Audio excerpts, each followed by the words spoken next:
to the NADCO plan, what we're heading towards. Do you agree that that, being the kind of working relationship, that it's a done deal, that we shouldn't expect the things to change significantly in the coming days? There's nothing to watch, even as I say, watch this space. Imeisha imeenda.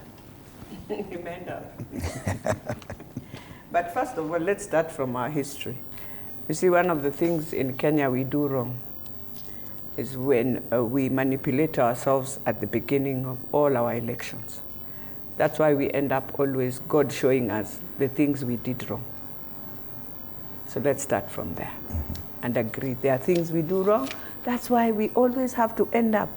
And number two, we need to ask ourselves as a country, do we prefer a hybrid system of government than these systems we decided to have?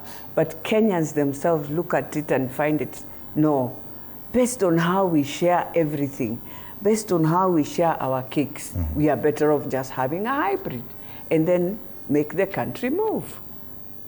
And so those are very critical things and fundamental issues that we need to ask ourselves. Having said that, whether you call Baba prime, we have never had another one, so I don't know who is former and not former. But we had another one. He's the only one who has been prime minister. Jomo Kenyatta was initially prime minister. Well, so. Yes, and then he came in now, in a very different, after Jomo Kenyatta, and that time was when we were cleaning up the colonial system. He's the only one who has come in the system of democracy that we have. So yeah, and having said that, even when so where do you put Mudavadi? We'll wait to see. Well, even when current position, is it a chief minister or what? Even when, well, that is a question everyone will ask after you have finished NADCO. When they were doing it, did they think that way?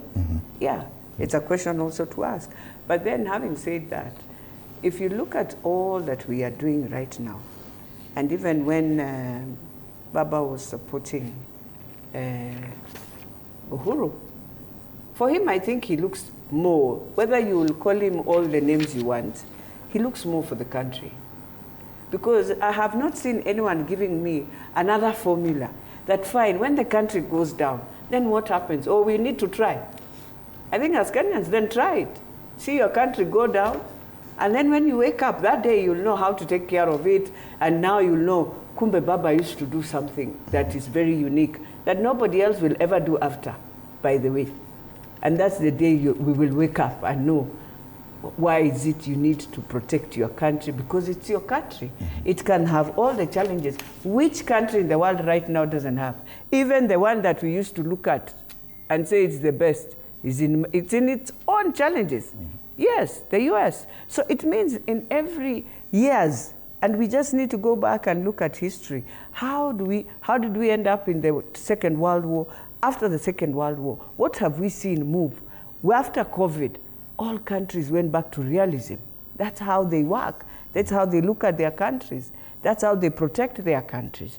And so we need to ask ourselves, what is our roadmap in healing from post-COVID so that we come out of this economic quagmire we are facing, which is not just Kenya. But then in the politics of the day, I have said and I'll repeat, it has no mapenzi, it has interest. So if the interest right now of His Excellency, the Prime Minister, would be to see him work the way he has worked with Moi, it's not the first time. So what is new in this? Baba has worked with Moi, worked with Kibaki, worked with Uhuru. What is new? All right. There's nothing new. He comes, and when he comes in, by the way, things move. Let's be very honest. I haven't seen where Baba enters into something and things don't move. Things move. You even find yourselves now building a bit. And it happened. And it has happened in every of those systems. Now that you're talking about NADCO, the possibility of doing something similar to what the BBI had proposed in terms of expanding the executive